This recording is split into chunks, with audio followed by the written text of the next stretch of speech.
Focus news 24/7 खबर एक नजर। नंद जी के लाला का नामकरण किया तो वो समझ जाएगा कि ये वसुदेव जी के पुत्र हैं, इसलिए गर्गाचार्य जी नामकरण संस्कार करने गए। तो गर्गाचार्य जी ने नंद बाबा से हाथ जोड़ करके निवेदन किया, यदुना महिमाचार्य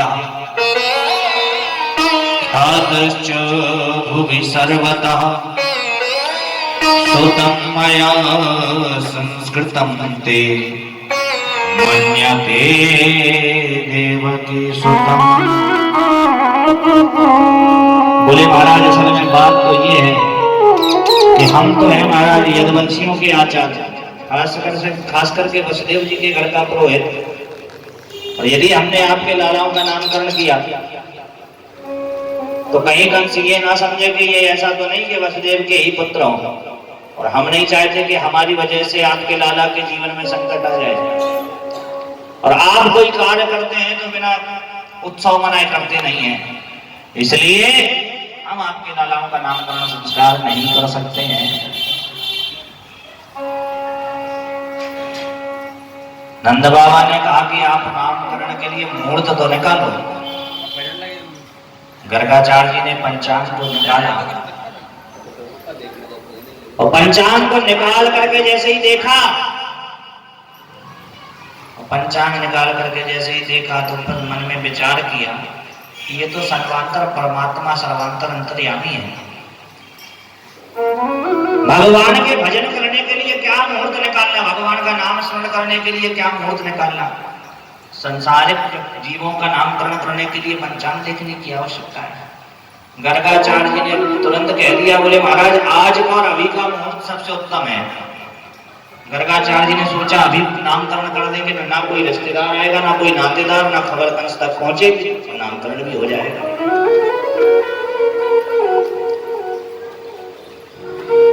नंद बाबा ने कहा ठीक है, महल में अंदर आदेश पहुंचा दिया, रानियों से कहा तैयार होकर के बालकों को लेकर के आओ, लालाओं का नामकरण होना है। देखो माताओं में कितनी चतुरता, माताओं ने सोचा कि अब ज्योतिषी अच्छा है, ढोंगी तो नहीं है, ऐसा तो नहीं खड़िया पलटन केवल तिलक पोटका लगाने वाला और ढोंगी हो,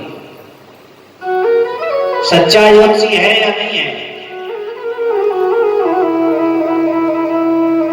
वास्तविकता में धर्म की प्रेम मूर्ति यदि कोई है तो वो हमारी माताएं हैं।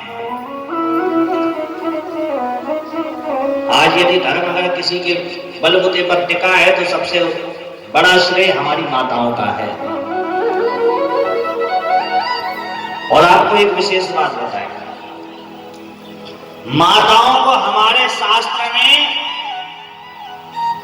सोने की उपमा दी गई है, सोने की। देखो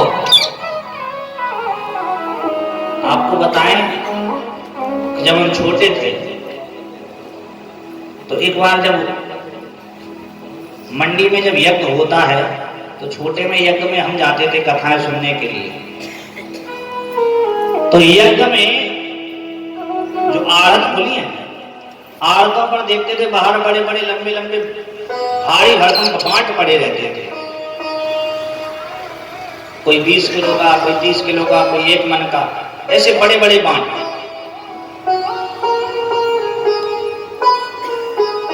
तो वो बांट देख करके हमने सोचा कि बहरे बाबू गोस्वामी जी आपने जो पुरुषों की उपमा लोहे के बराबर की है, तो आज हमें देखने को मिल गया है।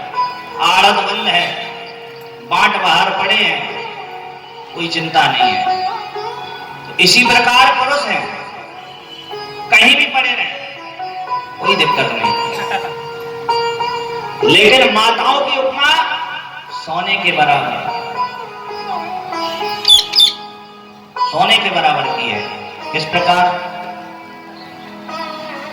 देखो शास्त्र कहते हैं कि माताओं को मर्यादा में रहना चाहिए, इसलिए सोने की उपमा दी गई है।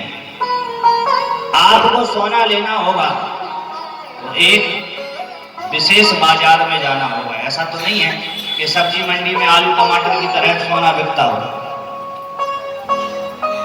विशेष बाजार में जाना पड़ेगा जिसका नाम सराफा बाजार।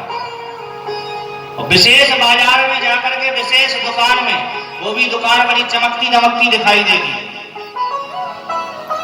बताओ, सबसे विशेष दुकान सराफे की दुकान दिखाई देती है कि नहीं? और उस विशेष दुकान में जाकर भी आप अगर सोने की अंगूठी, सोने का हार, सोने का बाजूबंद, कुछ भी सोने का आभूषण मांगेंगे तो उसके लिए विशेष दुकान में, बाजार में विशेष दुकान में विशेष दुकानदार, विशेष दुकान में विशेष तिजोरी से विशेष डब्बा निकाल कर, कुछ डब्बे में भी डब्बी निकाल करके तब कहीं आपको सोने की अंगूठी देगा। अब बताओ कितने पर्दे में रहती है सोने की अंगूठी? वही सोने की उपमा माताओं को दी गई है। वास्तविकता में हमारी माताएं प्रेम की मूर्ति हैं। देखो, प्रातः काल जल्दी जगना, जगने के बाद में स्नान ध्यान इत्यादि, पहले गृहकार्य से निवृत्त होकर के स्नान ध्यान इत्यादि करके बालकों के लिए, घर के पुरुषों के लिए नाश्ता इत्यादि बना करके उनको भोजन इत्यादि करा करके विद्यालय पहुंचाना, और विद्यालय से पुनः बच्चों को घर वापस लेकर के आना, घर का सारा काम काज निपटा करके और समय से कथा में भी आ जाना। तो माताओं से ही हमारा धर्म टिका हुआ है। और ब्राह्मण सच्चा है या झूठा, ज्योतिषी सच्चा है या झूठा, इसकी परीक्षा माताओं के अलावा दूसरा कोई और नहीं कर सकता है। क्योंकि जो चातुरता माताओं में होती है वो किसी और में नहीं है। बोलो राधे राधे। अगर ये माताएं घर में ना हो तो गृहस्थी ना चल पाए।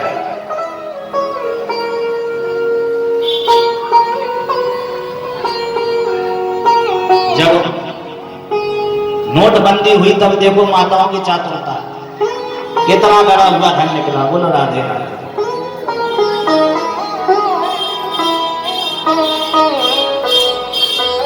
अभी पुनः जब 2-2000 के बंद हुए, कितनी माताएं बेचारे बड़े सहूलियत से दबा करके रखे थी, बोले ये मोदी तो गड़बड़ ही कर देगा साहब। बोलो राधे राधे। लेकिन वास्तविकता में जब मुसीबत आती है तो माताएं, उनका भाव, उनका हृदय ऐसा नहीं है कि वो जोड़ करके रखे हैं तो किसी और काम के लिए, वो केवल इसीलिए रखे रहते हैं कि मुसीबत में ये पैसा काम आ जाए।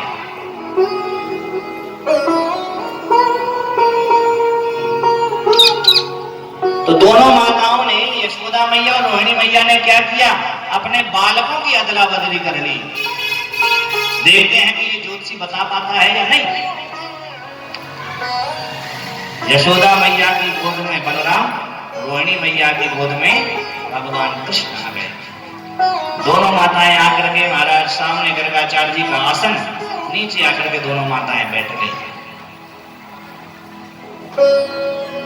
गर्गाचार्य जी ने सबसे पहले यशोदा मैया की ओर देखा। मैया यशोदा से कहने लगी कि मैया,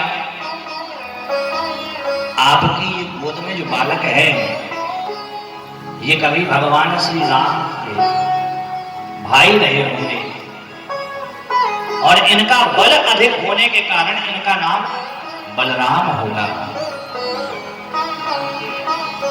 एक गर्भ से खींच करके ये दूसरे गर्भ में लाएगा, इसलिए इनका दूसरा नाम संकर्षण भी होगा। ये सदैव हल को धारण करने वाले होंगे, इसलिए इनका नाम हलधर होगा।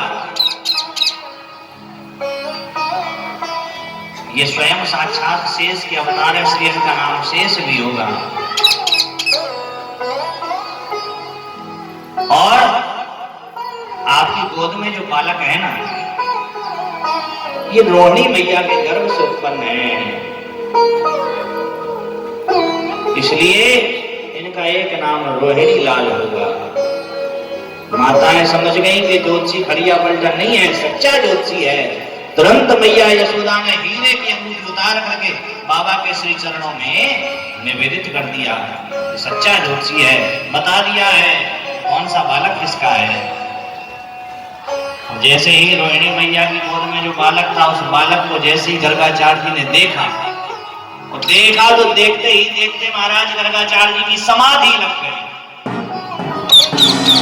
देखो समाधि 3 प्रकार की होती है।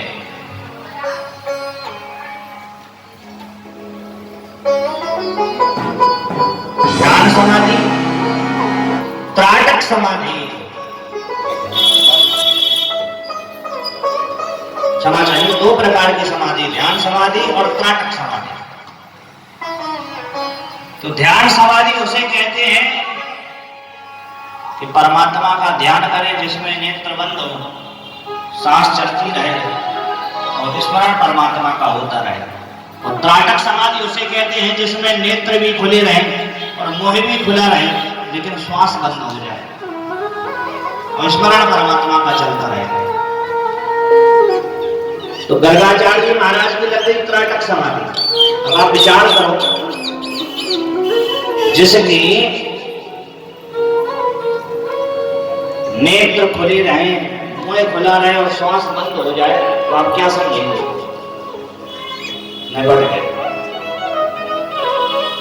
आप यही समझेंगे कि महाराज इनका तो गोविंदाय नमो नमः हो गया। गर्गाचार्य जी महाराज के नेत्र खुले रह गए, मुंह खुला रह गया, श्वास बंद हो गया। गर्गाचार्य जी महाराज को देख करके मैया यशोदा और रोहिणी मैया ने सोचा कि हे भगवान, हमें लगता है बाबा जी सिधार गए। दोनों माताएं लाला को जमीन पर लेटा करके गर्गाचार्य जी के अगल बगल खड़ी हो गई। मुंह के पास हाथ ले जाकर के देखा तो श्वास नहीं है। हमें लगता है महाराज जी सिधार गए। हे भगवान, 75 बातें नंद बाबा को सुनाई। ऐसा ब्राह्मण मिला था। अब बताओ लोग क्या कहेंगे कि नंद की रानियों ने महाराज गर्गाचार्य जी को भोजन करा करके मार डाला, ब्राह्मण की हत्या कर। बताओ, ब्रह्म हत्या का दोष बिना कुछ किए लग रहा है। लोग पता नहीं क्या क्या कहेंगे। महाराज सुधारना था तो कहीं और जाकर के सुधारते, हमारा ही घर मिला था पधारने के लिए। दोनों माताओं ने गर्गाचार्य जी को दोनों तरफ से पकड़ा और इतनी जोर से झचकोरा कि गर्गाचार्य जी की समाधि टूट गई। जैसी समाधि टूटी तो बोले, माताएं क्या हुआ? अरे क्या हुआ महाराज, हम तो सोच रहे थे आप तो चले गए। गर्गाचार्य जी बोले, कहीं नहीं चले गए, हम तो आपके लाला की मस्तिष्क रेखा देखने लगे थे। मैया बोली, चौकी देखा देखी महाराज आपने? ऐसी देखा देखी कि हमने तो सोचा महाराज चले ही गए। तो गर्गाचार्य जी कहते हैं कि मैया, आपकी जो गोद में बालक है ये कभी पीत वर्ण में रहे होंगे, अब ये श्याम वर्ण में है, इसलिए इनका नाम श्याम होगा, कृष्ण होगा, नारायण होगा। आपकी गोद में जो बालक है ये नारायण के समान गुणों वाला होगा। मैया बोली, बाबा देखो दक्षिणा में कमी लगे तो बता दो, हम बढ़ा देंगे, लेकिन ये तो की बात है मत बताओ। आप तो ये बताओ कि हमारा लाला पराक्रमी कितना होगा, ये मत बताओ कि आप कभी नारायण बताते हो, कभी नारायण के समान गुण वाला बताते हो। तो गर्गाचार्य जी ने कहा कि मैया, आपका लाला काला जरूर है लेकिन जगत का उजियाला होगा, नारायण के समान गुण वाला होगा। माताओं ने गर्गाचार्य जी को बहुत सा धन दिया, लेकिन अब धन की आकांक्षा नहीं है, केवल परमात्मा दर्शन की इच्छा थी। भगवान का दिव्य दर्शन किया, दर्शन करने के तदुपरांत गर्गाचार्य जी महाराज मैया ने सूखा सामग्री दिया। गर्गाचार्य जी ने भोजन सामग्री बनाई और भोजन बनाने के उपरांत जैसे ही नेत्र बंद करके महाराज भोग लगाने को हुए, नेत्र खोल करके देखा तो सामने कन्हैया छपाक से दोनों हाथ खीर में दे मारे और दोनों हाथ मोह से लगा लिए खीर, पूरे मोह में खीर सना दी। गर्गाचार्य जी ने आवाज लगाई, अरे यशोदा देखो आकर के तेरे लाला ने हमारी सबरी खीर झूठी कर दी। मैया ने पुनः सुनकर सामग्री दिया। गर्गाचार्य जी पुनः भोग लगाने के लिए बैठे। रुचे रुचे भोग लगाओ रसिया, श्याम मन बसिया।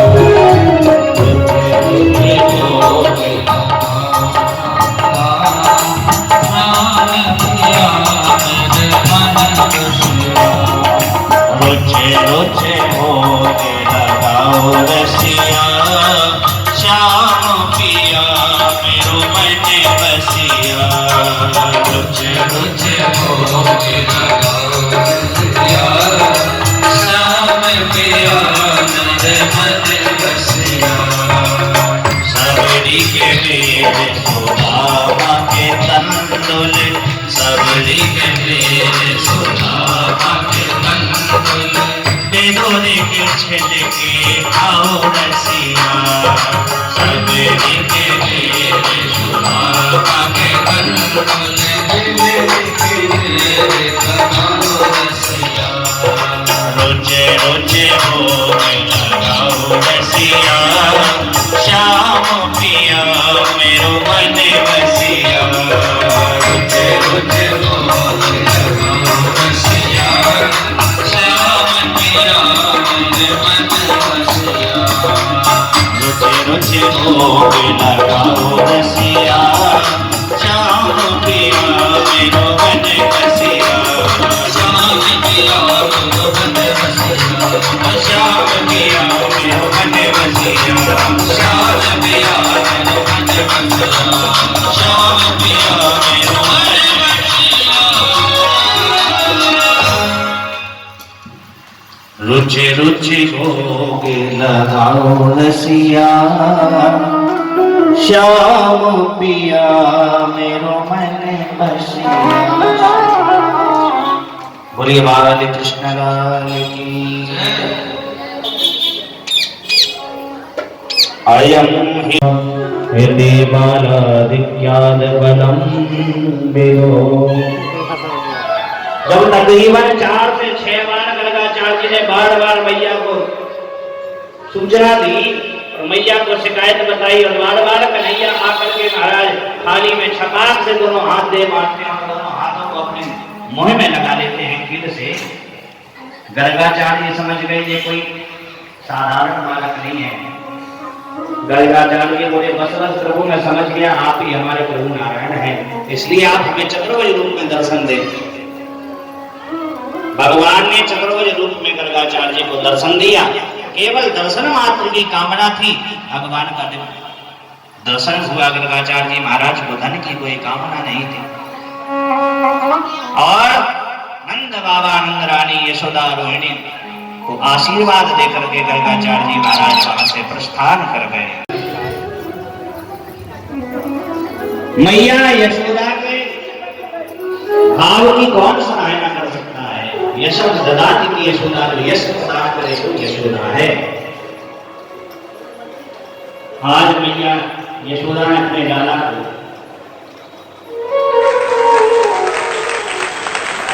बढ़िया यमुना में स्नान करा करके लेकर के आई और स्नान कराने के बाद में सुंदर से वस्त्र आभूषण पहनाए।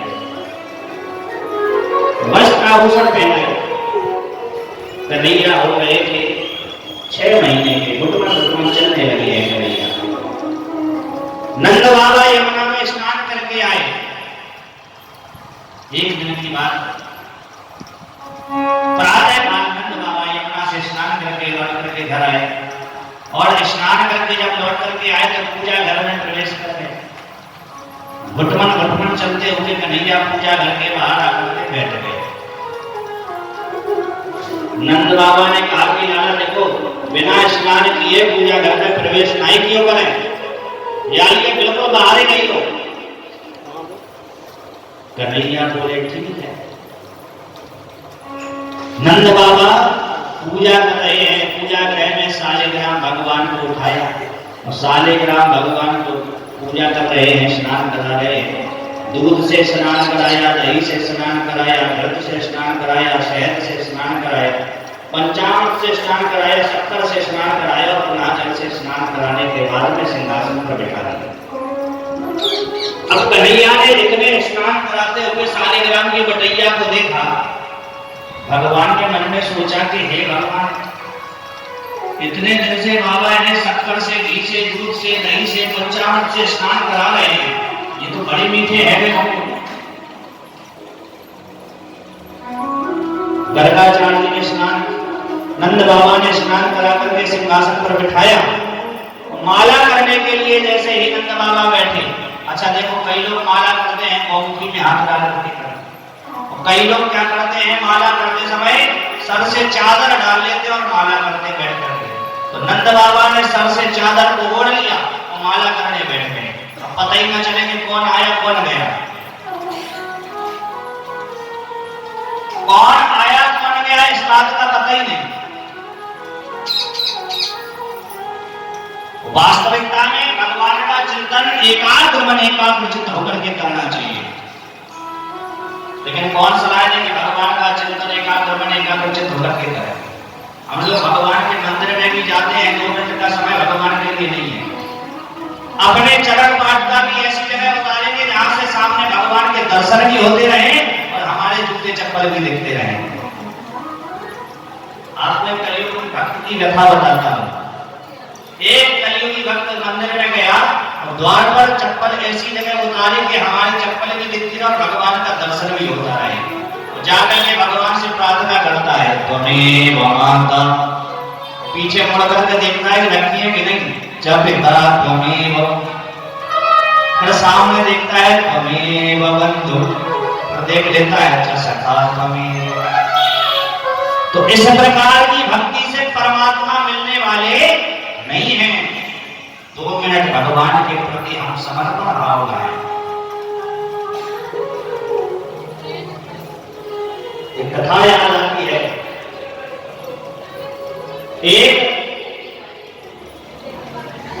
स्त्री को उसके प्रेमी ने बाग में मिलने का समय दिया कि 5 बजे तुम्हें हमसे मिलने के लिए आना है। उसे घर के कामकाज में थोड़ा समय ज्यादा लग गया।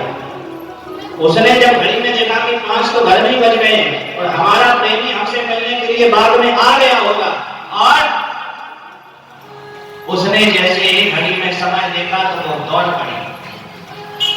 मार्ग में एक मौलाना अपनी चादर को बिछा करके खुदा की इबादत कर रहे थे।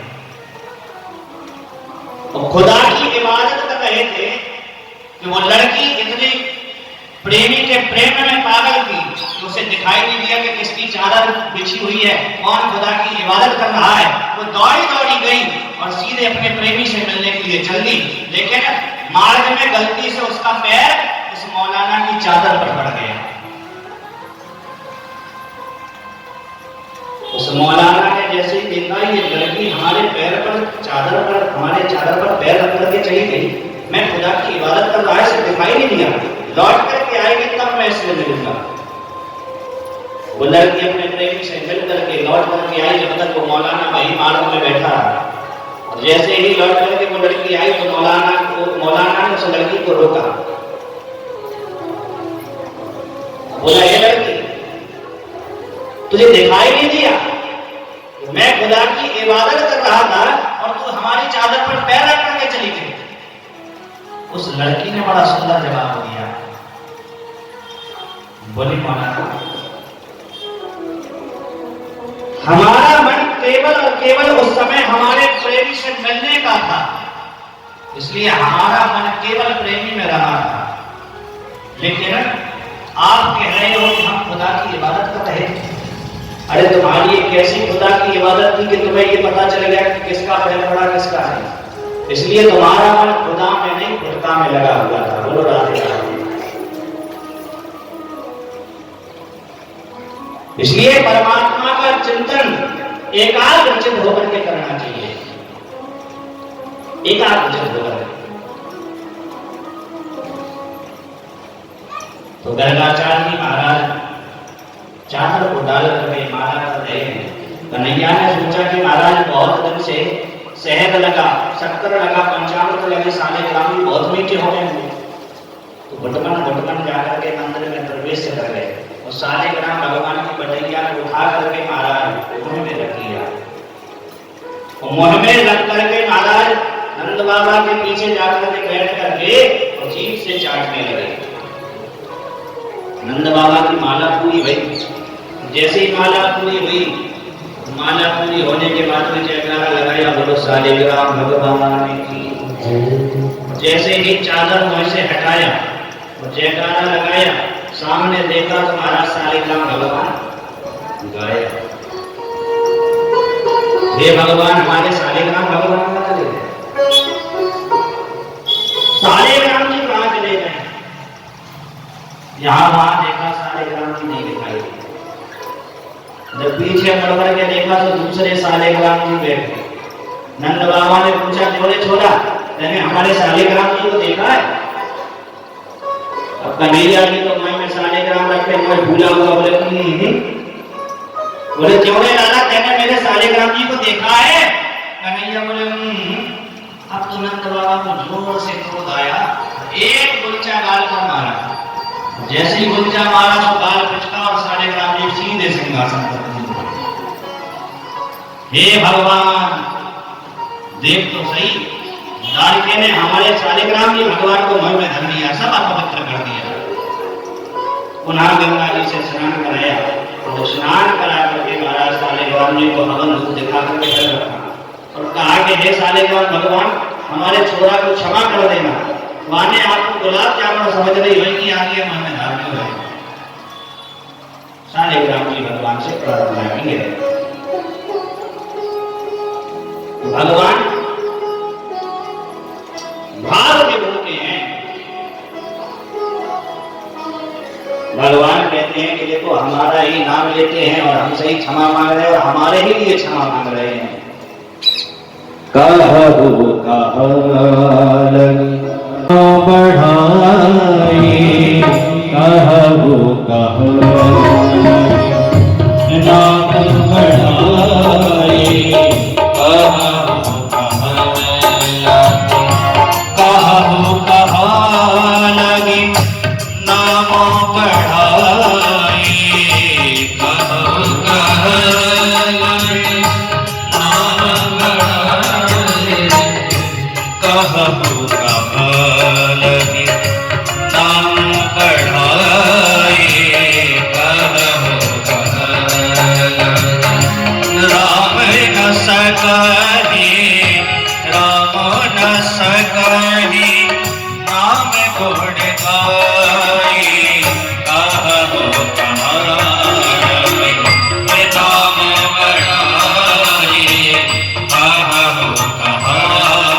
कहु नाम बढ़ाई, लगी नाम बढ़ाई, भगवान के नाम की महिमा का वर्णन कौन कर सकता है? भगवान के नाम की महिमा का कौन वर्णन कर सकता है? सुखदेव स्वामी कहते हैं, राजन, आज इस दिन पुनः मैया ने कन्हैया को स्नान कराया। स्नान करा करके लाला को सुंदर वस्त्र पहनाए और बालों को बढ़िया से गूंथ करके महाराज एक फूल लगा दिया है बालों पर। कमर में करधनी बांध दी है। कन्हैया ठुमक करके महाराज पूरे आंगन में नृत्य करने लगे हैं। मैया यशोदा हंसने लगी, हे भगवान, ये नाचने कब से लग गया? जिस समय मैया लाला को नचा रही, मैया ताली बजाने लगी, कन्हैया जोर जोर से नाचने लगे। इतने में ब्रज की एक गोपी ने देख लिया। गोपी दौड़ी दौड़ी गई महाराज, पानी लेता है। ब्रजमंडल की समस्त गोपियों से कहा कि आज हमने मैया यशोदा के महल में काम को लजाने वाला भी ऐसा, काम से भी ज्यादा सुंदर स्वरूप वाला पुरुष हमने नृत्य करते हुए देखा है। अब तो महाराज गोपियों के मन में भावना हुई कि हम भी कृष्ण का दर्शन करें, हम भी कृष्ण का दर्शन करें। देखे बिन खाना जब मन नहीं माना,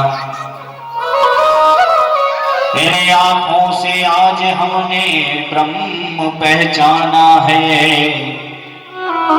कृष्ण पद कमलों में मन को लगाना, इन गोपियों का ताना ये उठाना तो बहाना है, इन गोपियों का ताना ये उठाना तो बहाना है। सोचा कि कैसे भी कृष्ण का दर्शन करें, ना सही तो उलाने के बहाने ही दर्शन हो जाए। लेकिन ब्रज की जो बहुएं हैं, गोपियां हैं, उन्होंने सोचा कि महाराज दर्शन करें तो करें कैसे, क्योंकि हमारी सांसें इतनी खतरनाक हैं जो हमें जाने नहीं देती हैं। कई कई जगह महाराज सांसें बड़ी खतरनाक होती हैं, खुद तो कथा में आ जाए तो बहुओं को ना आने दें। बोल राधे राधे।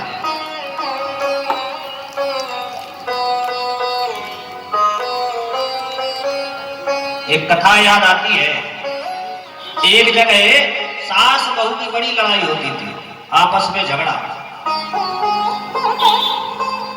एक दिन सास एक डॉक्टर के पास में गई, बोले डॉक्टर साहब हमारी और हमारे बहू की बहुत लड़ाई होती है, ऐसी कोई दवाई दे दो कि हमारा झगड़ा बंद हो जाए। डॉक्टर साहब ने कहा कि अच्छे मूर्ख है, झगड़ा बंद कराने की भी कहीं दवाई आती है। लेकिन डॉक्टर साहब ने कहा ठीक है, जब ये मूर्ख बना की बात कर रही हैं तो हम भी इन्हें मूर्ख बना देते हैं। डॉक्टर ने खाली शीशी ली, उस खाली शीशी में पानी भर करके उन माता जी को दे दिया, बोले लाओ 500 रुपए। माता जी ने 500 रुपए दे दिए, बोले अब सुनो,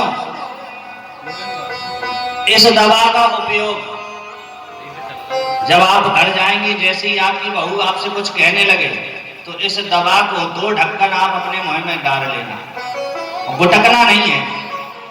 जब तक आपकी बहू चिल्लाती रहे तब तक इसको 2 ढक्कन आप मुंह में रखे रहना, और जब बहू शांत हो जाए इसको गुटक जाना, धीरे धीरे आराम मिलना आरंभ हो जाएगा। सास ने ऐसा ही किया। जैसे घर पे पहुंची, बहू रानी बोली समय की कोई चिंता नहीं है, इतनी देर हो गई, अब बताओ खाना कैसे बनेगा, कैसे सब काम नाम होगा। सास ने 2 ढक्कन डाल लिए, सीधे बैठी सास। 1 दिन हो गया, 2 दिन हो गया। बहू ने सोचा कि माता जी में बड़ा परिवर्तन आ गया, कुछ बोलती नहीं है। जब सब काम काज निपट गया तो बहू रानी अपनी सास के पास आकर के बोली माता जी क्या बात है, आजकल आप बड़ी शांत रहती हैं। माता जी बोली पता है, वो डॉक्टर साहब की दवाई बहुत अच्छी काम कर रही है। बहू बोली तभी हम कहें कि आप झगड़ती काहे नहीं हो, दवाई ले आए। सास ने बहू से कहा कि एक काम करो, तुम भी चलो, हम तुम्हें बढ़िया दवाई दिलाएं। तो बहू को भी लेकर के चले। बोले महाराज ये हमारे बहू रानी है, इनको भी झगड़ने की आदत है, इनको भी दवा दे दी जाए।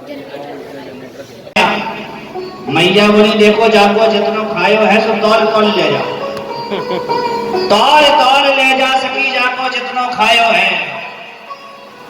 9 लाख गाय नंद बाबा के नवनीत माखन हुए।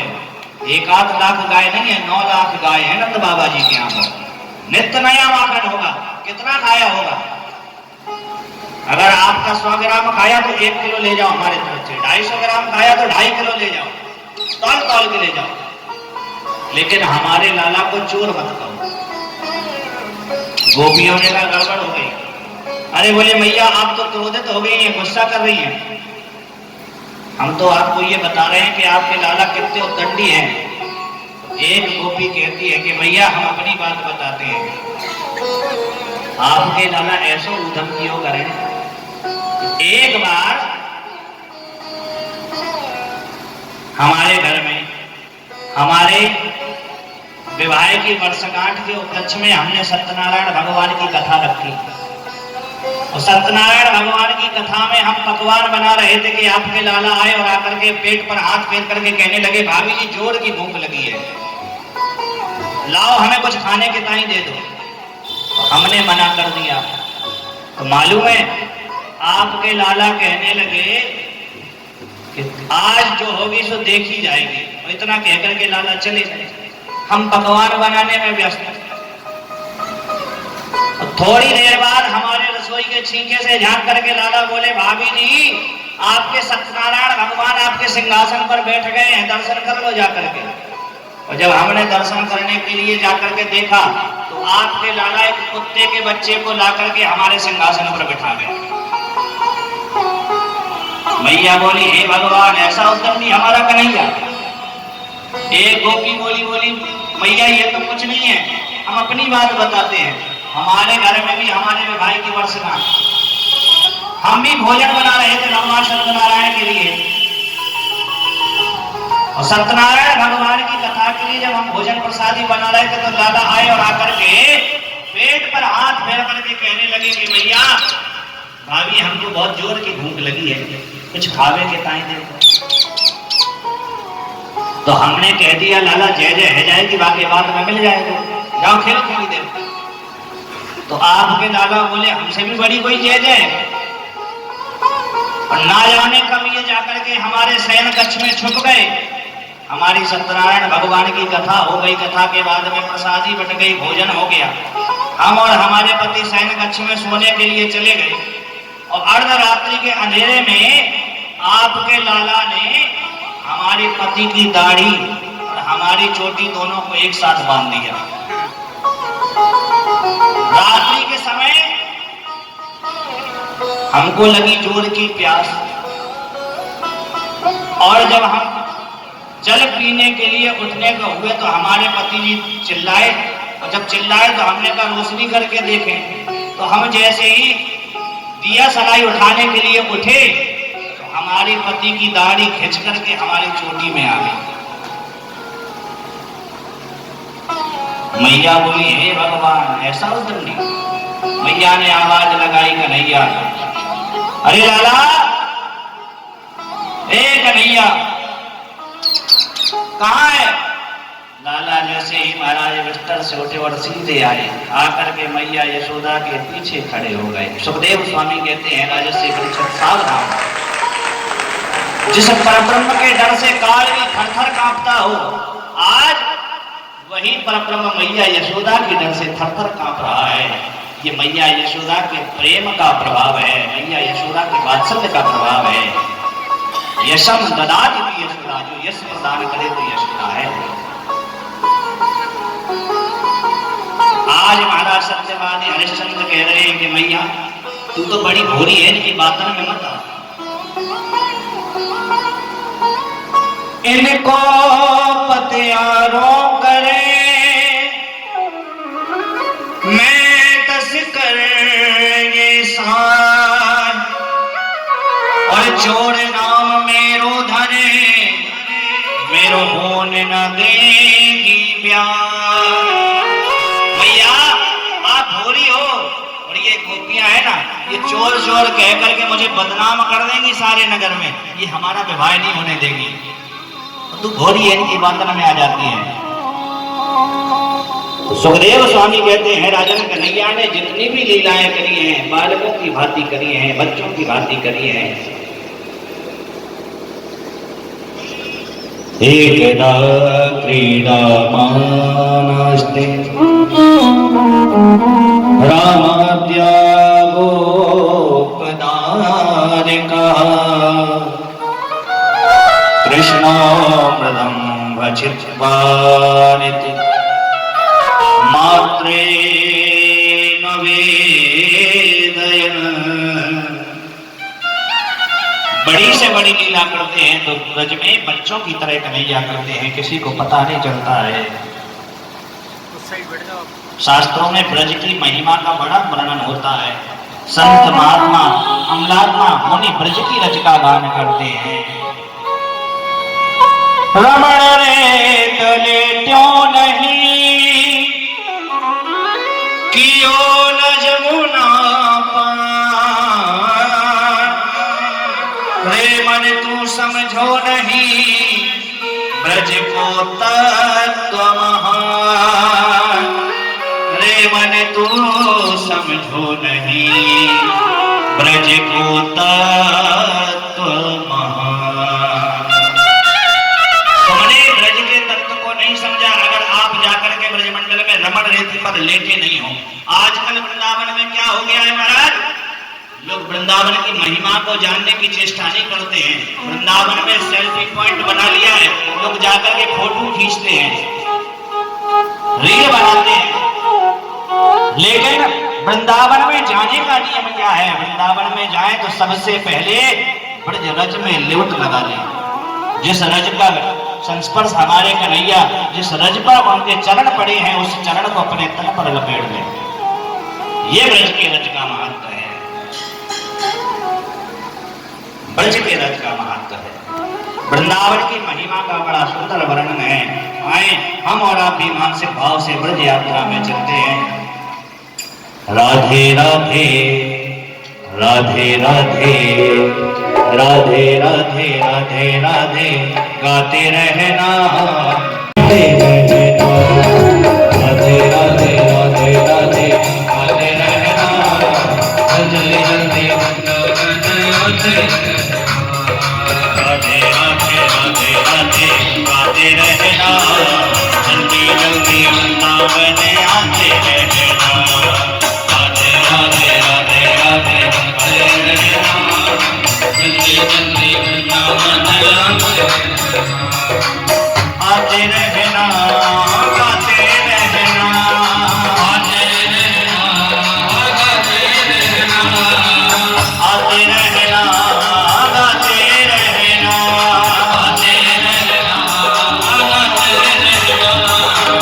जल्दी जल्दी वृंदावन आते रहना, जल्दी जल्दी वृंदावन आते रहना। राधे राधे राधे राधे गाते रहना, जल्दी जल्दी वृंदावन आते रहना। राधे राधे राधे राधे गाते रहना, जल्दी जल्दी वृंदावन आते रहना। ताली सेवा करते हुए हरि बोल, जय हो।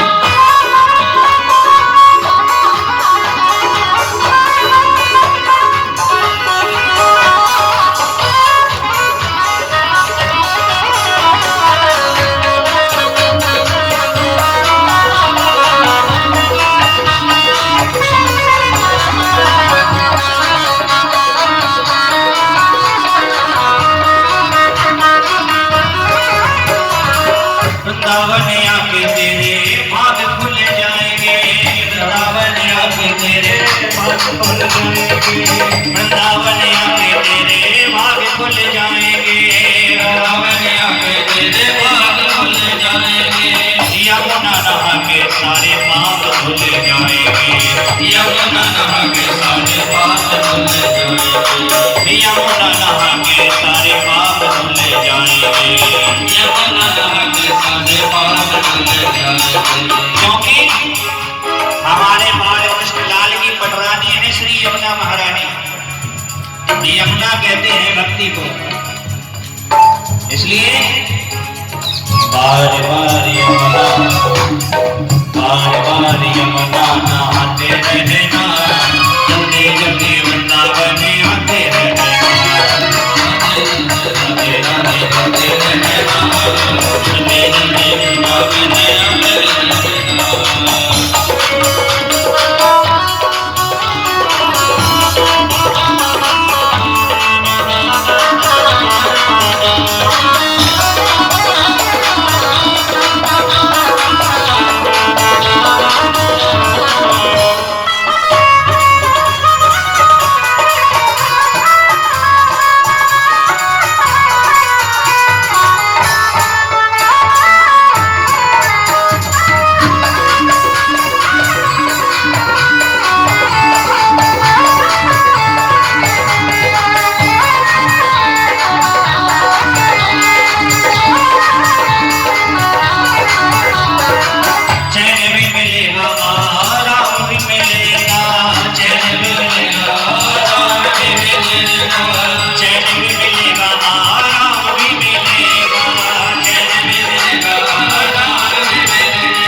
आओ झूम जाए नए गलियों में, आओ झूम जाए नए गलियों में, आओ झूम जाए नए गलियों में, आओ झूम जाए नए गलियों में।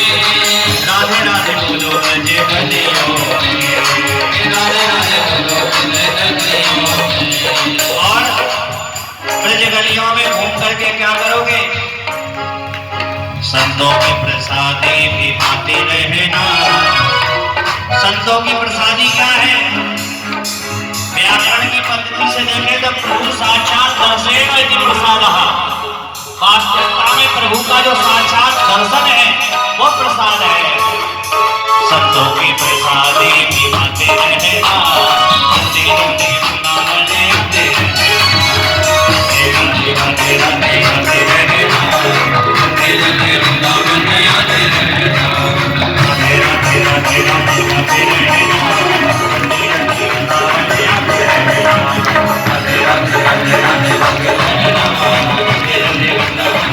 राधे राधे राधे राधे राधे रहना। राधे राधे वृंदावन आते रहना। राधे राधे राधे राधे राधे राधे राधे राधे राधे राधे राधे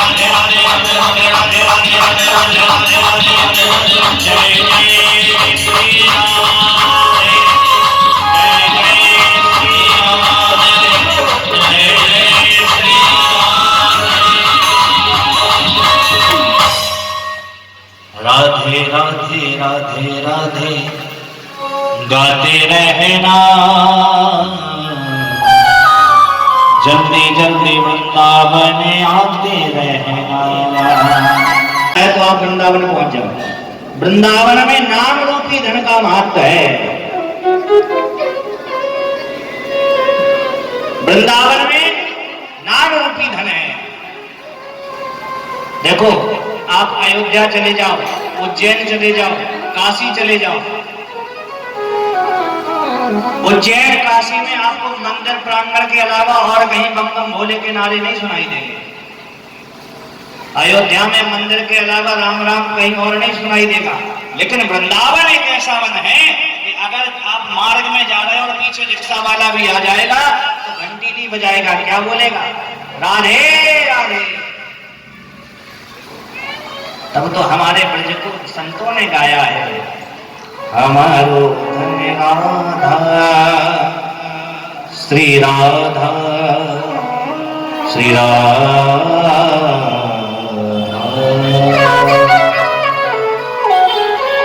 परम धन्य राधा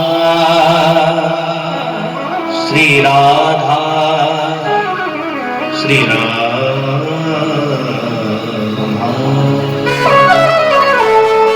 और आपको एक विशेष बात बताएं, वृंदावन की ऐसी महिमा है प्यारे।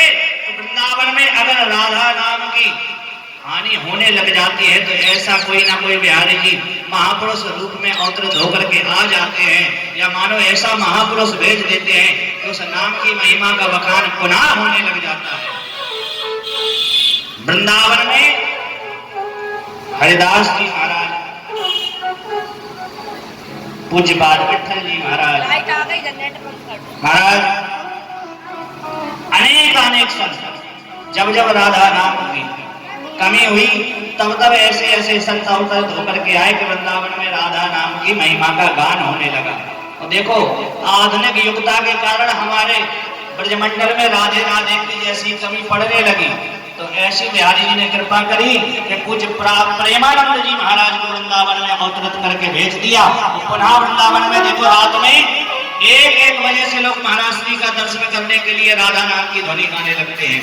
ऐसी महाराज बिहारी जी की कृपा है, ऐसी संतों की महिमा का वर्णन है।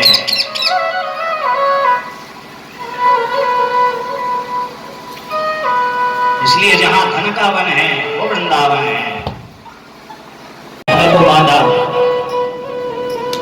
बांध करके काम काज करने लगे, उस समय भगवान जैसे आगे बढ़े, अर्जुन के 2 वृक्ष खड़े थे, उनका संस्पर्श भगवान से हुआ, दोनों वृक्ष धरती पर धड़ाम से गिर पड़े। दोनों में से देव रूप में परिवर्तित होकर के निकले। ये भगवान के दिव्य पार्षद थे। इन्हें नारद जी के द्वारा श्राप लगा हुआ था, फिर ये वरदान भी मिला था कि तुम्हें भगवान के संस्पर्श से मुक्ति मिल जाएगी, इसलिए उनको मुक्ति मिल गई।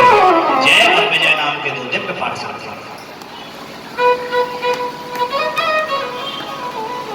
ब्रजवासियों ने देखा कि हमारे लाला ने जब से जन्म लिया है लेकिन जीवन में सुख की कामना नहीं है। उसी बीच भगवान ने दिव्य लीला का भी वर्णन किया है, कालिया नाग मर्दन की लीला। भगवान ग्वाल बालों सखाओं के साथ में गए यमुना के किनारे क्रीड़ा करने के लिए, और श्री दामा जो राधा रानी का भाई रेशम की गेंद बना करके लेकर के आया। भगवान ने बल्ले से ऐसे गेंद को मारा कि सीधे यमुना में चली गई, और श्री दामा ने जिद किया कि यमुना में जाकर के हमारी गेंद लेकर के आओ। तो यमुना में रहता था विषैला सर्प कालिया नाग। भगवान ने यमुना में छलांग लगाई, और छलांग लगा करके महाराज उस कालिया नाग का मर्दन किया। कालिया नाग के फन पर बैठ करके भगवान ने आकर के नृत्य किया। नाग पत्नियों ने आकर के क्षमा याचना करी। कालिया नाग क्षमा याचना मांगते हुए महाराज यमुना को छोड़ करके चला गया। भगवान के पार्षद, भगवान के परिवारजन, इष्ट मित्र, सगे संबंधी सभी भगवान को लेकर के मन में संकल्प कर लिया कि जहां पर हमारे प्रियतम को प्रसन्नता नहीं है, ऐसे गोकुल में हमें नहीं रहना। गोकुल का परित्याग करके महाराज बैलगाड़ियों में सामान रख करके सीधा वृंदावन की ओर प्रस्थान कर लिया। वृंदावन आ गए। वृंदावन आकर के महाराज भगवान ने निवास किया। वृंदावन में आकर के भगवान ने एक बड़ी दिव्य लीला की। भगवान ने कार्तिक के माह में गोपियां यमुना स्नान करने के लिए जाती हैं, निर्वस्त्र होकर के स्नान करती हैं। जलाशय में निर्वस्त्र होकर के स्नान करना ये वरुण देव का अपमान करना होता है, इसलिए भगवान ने गोपियों को समझाने के लिए उनके वस्त्र चुरा करके महाराज वृक्ष पर चढ़ गए। चीर हरण की लीला करी है। इस पर भी कई लोग टिप्पणी करते हैं कि महाराज ये कैसा ब्रह्म है, ये ब्रह्म की तो काम नहीं है। तो आप विचार करो, जिस समय भगवान ने चीर हरण की लीला करी उस समय भगवान की आयु केवल 5 वर्ष की थी। क्या 5 वर्ष के बालक के हृदय में काम भावना उत्पन्न हो सकती है? परब्रह्म परमात्मा सर्वांतर्यामी है, वो सबका पति है। इसलिए अनन्यता से परमात्मा का चिंतन करना चाहिए। अनन्य ममता विष्णु अनन्या चिंतयन्तो मां ये जना पर्युपासते तेषां नित्यभियुक्तानां योगक्षेमं वहाम्यहम्। भगवान कहते हैं जो अनन्यता से हमारा चिंतन करता है उसके योगक्षेम का मैं वहन कर लेता हूँ। भगवान ने ब्रजमंडल में रहकर के जितनी भी लीलाएं करी हैं बालकों की भांति करी है। महाराज एक दिन ब्रजमंडल में बड़ी जोर शोर से तैयारी लगने लगी। सबके घर में सुंदर सुंदर पकवान बनने लगे। महाराज नंद महल में भी पकवान बन रहे हैं। मैया यशोदा अपने हाथों से पकवान बना रही है। कन्हैया आकर के मैया यशोदा से कहने लगे कि मैया एक पकौड़ी मोको भी खावे तो ताई चलो। मैया बोली लाला दूर दूर दूर ताई बन रही है, जय जय है जाएगी बाकी बाद में पावे तो मिले वो जहाँ थोड़ी देर और के।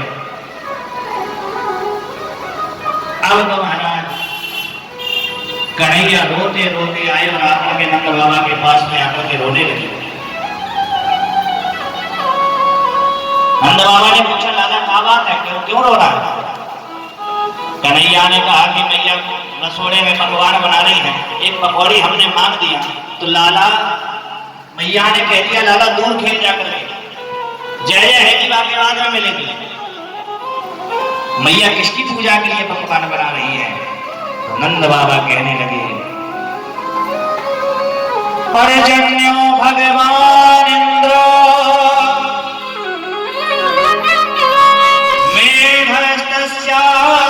मेघस्तस्यात्मनो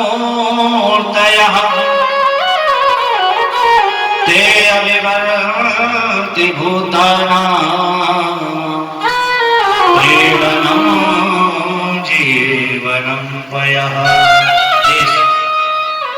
लाला, इंद्र हमारे देव का नाम है, हमारे प्रत्यक्ष भगवान है, और बादल वर्षा उन्हीं की कृपा से हो जाता।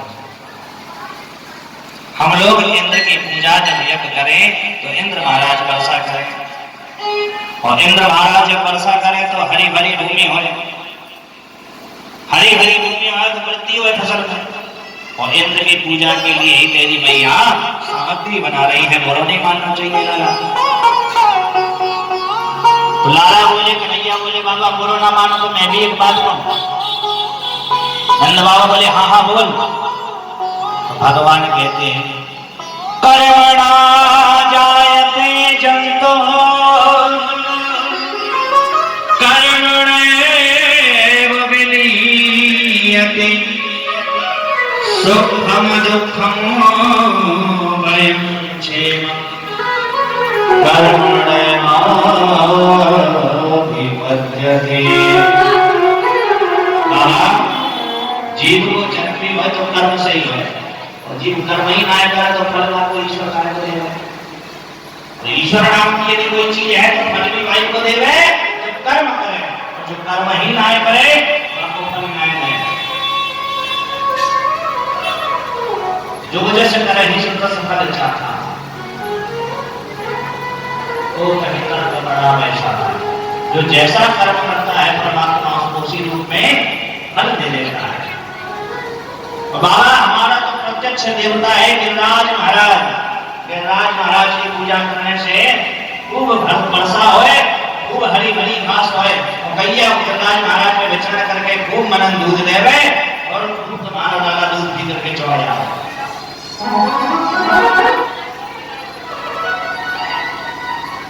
ब्रजवासियों ने बाबा नंद ने कहा कि लाला ठीक है, तुम्हारी बात से अगर हम तेरे गिरिराज की पूजा करने लगे, वहीं तेरा गिरिराज महाराज की पूजा करने से कहीं इंद्र कोपित हो गया तो उसके कोप से हमारी रक्षा कौन करेगा? कन्हैया बोले, चिंता मत करो, हमारे गिरिराज महाराज के लंबे लंबे हाथ हैं, वो रक्षा करेंगे। बोले ठीक है, लेकिन लाला हमारी भी बात तेरे गिरिराज महाराज को माननी पड़ेगी। खाली लगा नहीं, जल घुमा दिया, भोग लग गया, ऐसा नहीं। तेरे गिरिराज महाराज को प्रकट होकर के दर्शन देने पड़ेंगे और अपने हाथों से भोग स्वीकार करना पड़ेगा। कन्हैया बोले ठीक है महाराज, हमारे गिरिराज महाराज के बड़े लंबे लंबे हाथ हैं। तो ब्रजवासियों ने पूछा कि ठीक है, तुम्हारे लाला गिरिराज महाराज की पूजा के लिए क्या सामग्री बनाए? तो बोले 56 प्रकार के भोग। क्या है 56 प्रकार के भोग?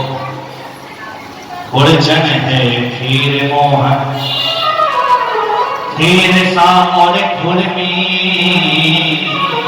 खीर खजरा जलेबी, कलाकंद बालूशाही है, मोहन थाल में बाबाटी, मठरी में सूरपाक, पेड़ा रसगुल्ला संग रबड़ी सुहाई है, भुजिया नमकीन सेव गठिया सकल पारे, और भुजिया समोसा पापड़ पकौड़ी बनाई है, मधुक श्याम नंद बाबा यशोदा सब सामग्री लेकर के गिरिराज आज भोग में सजाई है, लेकर के गिरिराज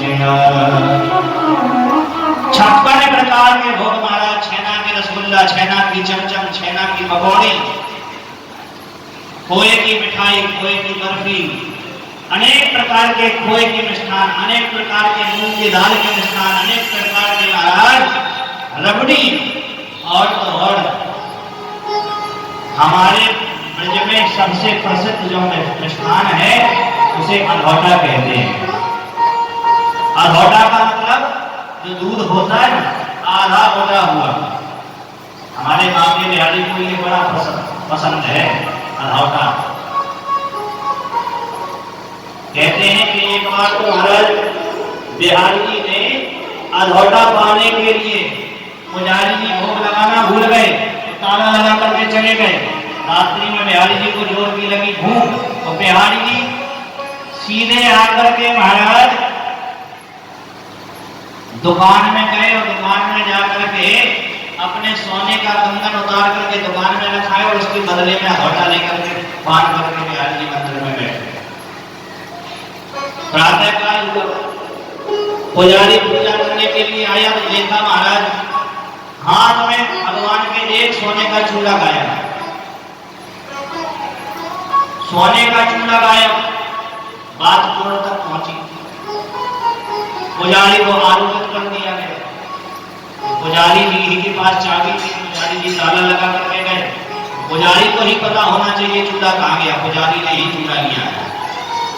पुजारी जी ने महाराज भगवान बिहारी जी के पास में निवेदन किया कि प्रभु आज कोर्ट में सुनवाई है, इसलिए मेरा कोई गवाह नहीं मिल रहा है। प्रभु आपको तो पता है मैंने आपका कोई भी चूड़ा नहीं चुराया है, इसलिए आज इसके साथ आपको स्वयं होकर के आना पड़ेगा। इतना कहकर के पुजारी कोर्ट में पहुंच गया। जब कोर्ट में पहुंचा तो महाराज जज साहब ने कहा कि ठीक है, आपका कोई गवाह है, कोई गवाह हो तो बताओ। पुजारी ने कहा हमारे गवाह बिहारी जी हैं। जज साहब ने सोचा कि बिहारी जी कोई व्यक्ति का नाम होगा। बिहारी जी ने आकर के महाराज पूरे व्यक्ति बनकर के बिहारी जी आ गए। बिहारी जी ने बता दिया कि भैया देखो हमें रात में लगी थी जोर की भूख लगने के कारण हमने जो मूर्ति पे चूड़ा लगा हुआ था वो चूड़ा ले जाकर के हमने फलानी दुकान पर फेंक दिया और वहां से हम मिठाई लेकर के आए, हमने खाया और देखा गया तो उसी दुकान पर चूड़ा मिला, उसी दुकान पर चूड़ा मिला। जज साहब ने पुजारी जी से पूछा कि भैया ये गवाह कौन है, इनका घर कहाँ है? तो पुजारी जी ने कहा इनका घर नहीं है, इनका तो मंदिर है। जज साहब ने सोचा कि मंदिर होगा, मंदिर में रहते होंगे, कोई सेवा करते होंगे। पुजारी जी बोले नहीं नहीं, उनकी सेवा हम करते हैं। जज साहब ने सोचा बुजुर्ग है तो सेवा ये करते होंगे। जज साहब बोले हमें एक बार दर्शन करना है आपके बिहारी जी। पुजारी जी लेकर के आए और जैसे ही विग्रह को देखा बोले ये है हमारे बिहारी जी। जज साहब की बुद्धि खिसक गई। आए मैं जज बना बैठा रहा, जगदीश मुझे समझाते रहे। जगदीश हमारे सामने खड़े होकर के गवाह देते रहे और मैं जज बना बैठा रहा। उस दिन से महाराज जज साहब ने इस्तीफा दे दिया और बिहारी जी के पास में आकर के महाराज उनकी सेवा करने लगे। कई लोगों ने कहते थे जज साहब है, जज साहब है। लोग पूछते थे ये जज साहब कैसे हैं कि मंदिर में बैठते हैं? तो ये वही जज साहब है। तो भगवान भाव के होते हैं। गिरिराज महाराज ने कहा, कन्हैया ने कहा हमारे गिरिराज महाराज सारे प्रकार से सुरक्षा करेंगे, 56 प्रकार के भोग लगाओ। तो भगवान को अधौटा वाला दिया है, कई प्रकार के रेशम के लड्डू बने हैं, 56 प्रकार के भोग बैलगाड़ियों में सजा करके लेकर के महाराज गिरिराज धाम पहुंचे। जैसे ही गिरिराज महाराज के पास पहुंचे, सांडल मुनि आगे आगे चल रहे हैं और पूजन कराने के लिए। जैसे ही बाबा से आचमन कराया, बोले पहले इनका स्नान करा। अब बोले इनका स्नान करा। अब देखो 7 कोस के गिरिराज महाराज, अब 100-200 लोटा जल से उनका क्या होने वाला, नख भी गीला नहीं होगा। ब्रजवासी थक गए, बोले महाराज इतना जल चढ़ा दिया लेकिन उनका तो नख भी गीला नहीं हुआ, कैसे स्नान कराए? भगवान बोले क्या चाहते हो? बोले हम तो यही चाहते गंगा जी यहीं पे आ जाए। भगवान ने कहा सब लोग अपने अपने नेत्र बंद करो। सबने अपने अपने नेत्र बंद किए तो भगवान ने अपने मन से गंगा जी को प्रकट कर दिया। बोलो मानसी गंगा की। तो हम लोग गिरिराज महाराज को दर्शन करने के लिए जाते हैं तो वहां पर मानसी गंगा का दर्शन होता है। ये भगवान के मन से निकली हुई गंगा है जिन्हें हम मानसी गंगा कहते हैं। मानसी गंगा से भगवान का गिरिराज महाराज का अभिषेक हुआ है। आए हम और आप भी गिरिराज महाराज का पूजन करें। मेरो वीर नाय माने मेरो मनवा। यही सांस ले लेते हैं गिरिराज मैं डोगर धन बोला मेरो वीर नाय माने मेरो मनवा। मैं तो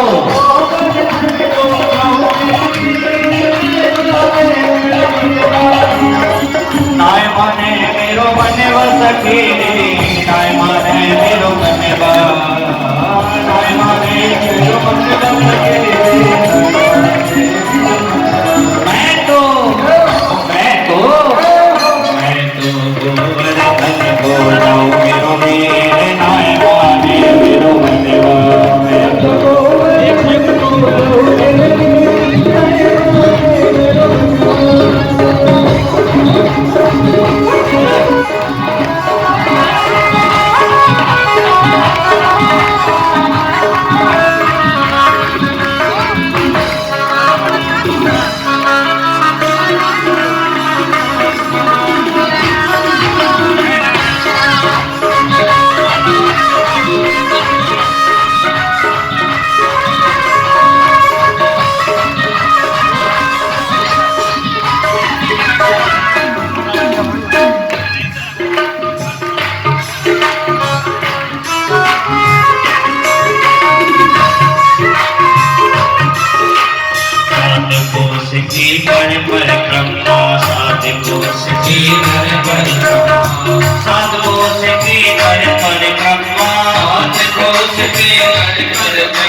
मेरो वीर नाय माने मेरो मनवा।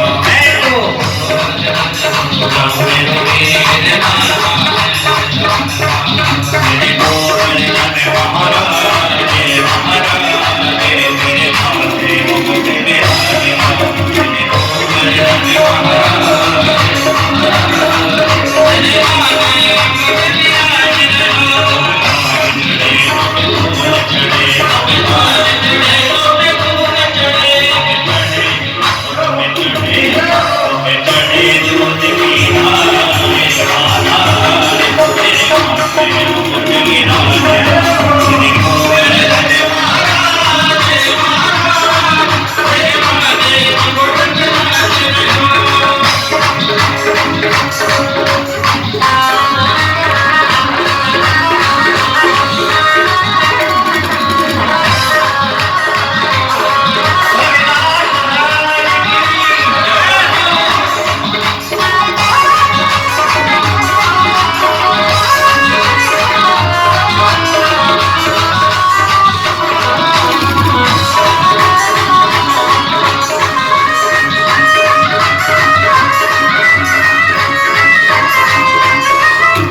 बताई है उसी विधि को देखते हुए करते हुए आज हम लोग यहाँ तक पहुँचे हैं। और जिनको भी सूचना नहीं है, जिन्हें सूचित नहीं किया गया है, तो एक बार उनको मैं पुनः बता दूं कि अपने पितरों के मोक्ष के लिए लाल कपड़े में नारियल बांध करके थोड़े से चावल और सुपारी रख के कुछ द्रव्य रखकर पूज्य महाराज श्री के समक्ष उसको रख दें और 3 घंटे 4 घंटे जितना भी प्रवचन हो, कथा हो, विराजमान होकर के उसको श्रवण करें और अपने पितृ मोक्ष के लिए कामना करें।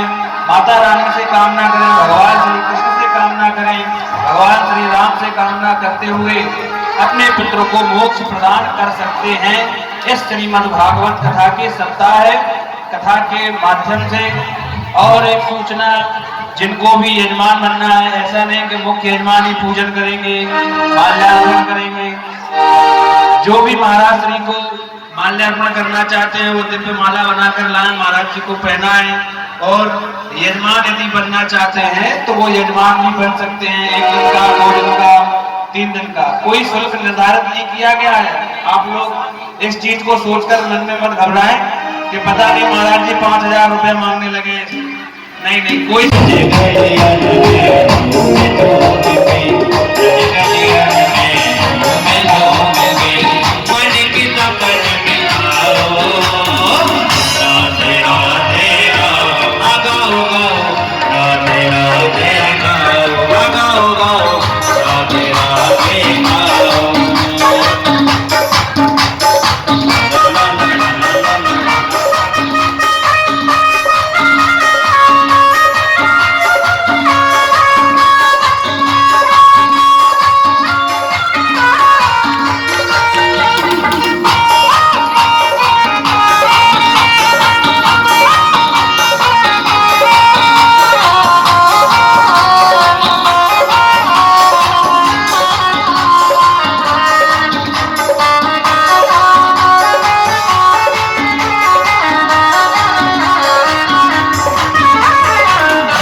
फंसी नाव मेरी तार दो भगवान करुणा करो कष्ट हरो तार दो भगवान मन में फंसे नाव मेरी तार दो भगवान करुणा करो कष्ट हरो तार दो भगवान भाव में फंसी नाव मेरी तार दो भगवान करुणा करो कष्ट हरो तार दो भगवान मन में फंसे नाव मेरी तार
नीलकं सर्वगणकं स्वस्ति आत्मसनि प्रजासनि वसुसनि लोकसनि वयसनि अग्नि प्रजा बहुला में करुत्वयनं पयोले दोष्माशु धनसुता साज्यं चमर्ति संयुक्तं बन्धना योजितं मया दीपं ग्रहण देवेश दृढोक्तिमिरापहं भक्त्यादिकं प्रवक्ष्यामि देवाय परमात्मने त्राहिमां कल्याण घोरा दीपो ज्योतिर्गमोऽस्तुते हरिः ओम् यज्ञेन यज्ञमयन्त देवास्तानि धर्माणि वर्तमान्यासन्नः ते हनाकं महिमानः सचन्द्र यत्र पूर्वे साध्याः सन्ति देवाः नानास्मन्नपुष्पाणि यथा कालोद्भवानि च पुष्पाञ्जलिर्मया दत्तग्रहणः परमेश्वरः मन्त्रपुष्पाञ्जलिं समर्पयामि। यज्ञनारायण भगवान की, लक्ष्मी नारायण भगवान की, श्री सीताराम महाराज की मात की, श्री हनुमान जी महाराज की, श्री भैरव बाबा की, बोलो काली मैया की, श्रीमद् भागवत महापुराण की, अपने अपने पितृ देवताओं की, धर्म की,